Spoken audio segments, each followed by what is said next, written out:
Congolais, merci d'être venu sur ce beau plateau de Samuel 13 Télévision pour parler actualité. Nous sommes en train de parler de la manifestation de l'opposition prévue pour le 20 mars. L'UDPS également est en train de a saisi l'autorité justement pour manifester le même jour avec presque le même itinéraire, mais cette fois-ci l'UDPS pense qu'il faudrait soutenir les institutions, soutenir la vision du chef de l'État, dénoncer la sécurité à l'est du pays avec cette agression rwandaise. Monsieur John Maele, vous avez la parole en 5 minutes comme les autres. Que pensez-vous de toutes ces deux manifestations? Est-ce que vous êtes d'avis? Est-ce que vous croyez qu'il est temps de protéger le Congolais parce qu'on ne veut pas qu'il y ait une bain de sang, parce qu'il se pourrait que les deux manifestations puissent créer justement des accrochements entre le Congolais qui seront en route? Est-ce que vous pensez que pour protéger les Congolais, l'autorité de la ville doit annuler toutes les démarches? Merci pour la question, car c'est une question très fondamentale, c'est une question qui est en train d'agiter l'opinion actuellement, mais laissez-moi 30 secondes pour m'excuser face aux téléspectateurs. Alors nous étions quelque part, nous remplissions aussi des devoirs tels que, vous le savez, donc nous excusons face aux téléspectateurs, nous pensons que nous allons parler République et merci pour votre invitation. Nous profitons aussi pour saluer l'autorité morale de notre parti, le FPD, M. Jean-Louis Baouma, et puis le secrétaire, M. Yvon Mdabi. Je pense que concernant cette question, il y a de la mer à boire. Vous savez, moi, je vais être à cheval entre ce qui est pratique et ce qui est théorique. Déjà, dans une dimension théorique, l'État a plusieurs fonctions. Entre autres, je vais prendre 2 fonctions. L'État, il est gendarme. L'État, il est patron aussi. Dans la dimension de l'État gendarme, c'est l'État qui assure le bien-être de sa population par le biais de l'armée et de la police. Dans la dimension où l'État, il est patron, ça signifie c'est lui l'organisateur, c'est lui l'orienteur, c'est lui le régulateur de la vie sociétale. Donc, c'est lui qui doit donner une certaine régulation, une certaine orientation au sein de la société pour qu'il y ait équilibre. Alors, dans cette démarche-là, l'État doit dire à cette population, à sa population, dans toutes les dimensions, que voilà, ça vous devez faire, ça vous devez faire, ça vous devez faire, pour arriver à un résultat quelconque. Alors, dans cette démarche où nos amis de l'opposition, parce qu'il existe une opposition conceptuelle, mais pas dans le contenu.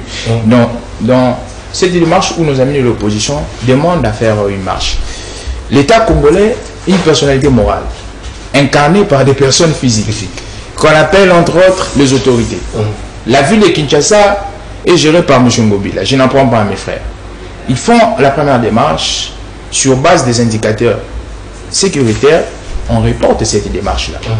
L'État étant coordonnateur, régulateur et organisateur de la vie sociétale, sur base de ce qui est écrit, il oriente autrement. Il dit, sur base de ce que j'ai comme indicateur, je vous oriente en faisant la marche des 18. Je pense qu'aujourd'hui nous sommes les 18. Alors, l'opposition va bafouer la personne qui oriente, qui organise et qui régule la vie sociétale. L'opposition congolaise veut devenir une branche institutionnelle. Comment ça? Exactement, parce que l'opposition veut nous imposer des choses comme si c'était lui les décideurs. Mais par contre, l'autorité de la ville ne pouvait pas aussi imposer.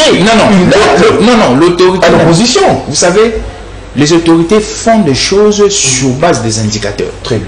Je vous dis ici, les autorités en général, dans la typologie ou dans l'esprit de l'État, les autorités, ce sont les personnes qui organisent, qui orientent la vie sociétale sur base des faits et pour le bien-être de la population. C'est sur ces bases-là.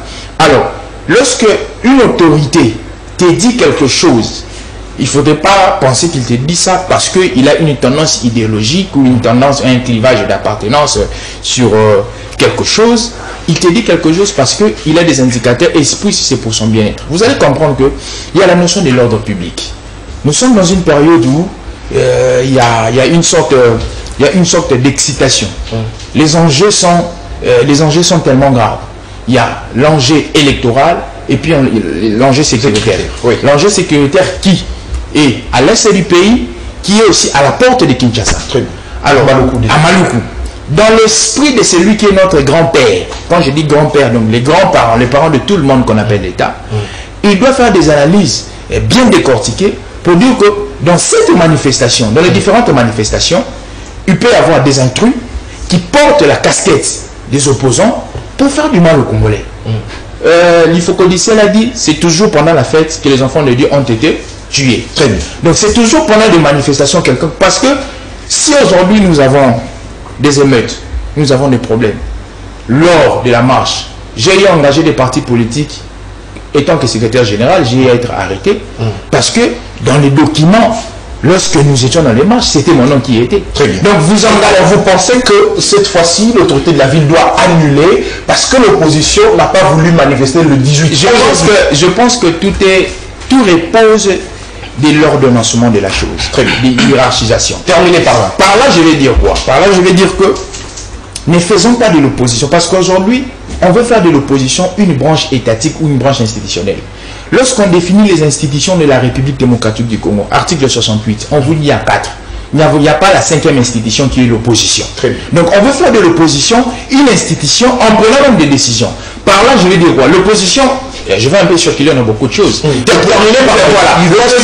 L'opposition obligerait aux institutions de la République de pouvoir revoir la Cour constitutionnelle, de pouvoir revoir la CENI, en ne tenant pas compte que l'État est régi par des lois, et ces lois-là sont d'une manière hiérarchisée et les institutions les appliquent. Ils ne tiennent pas compte de ça. Donc ils veulent devenir une institution. Non, mais lorsque l'opposition constate que la CENI, la Cour constitutionnelle, il n'y a pas eu respect justement de la procédure, vous pensez que l'opposition va se taire parce que les théoriciens justement de ceux qui doivent participer avec les théoriciens sont beaux.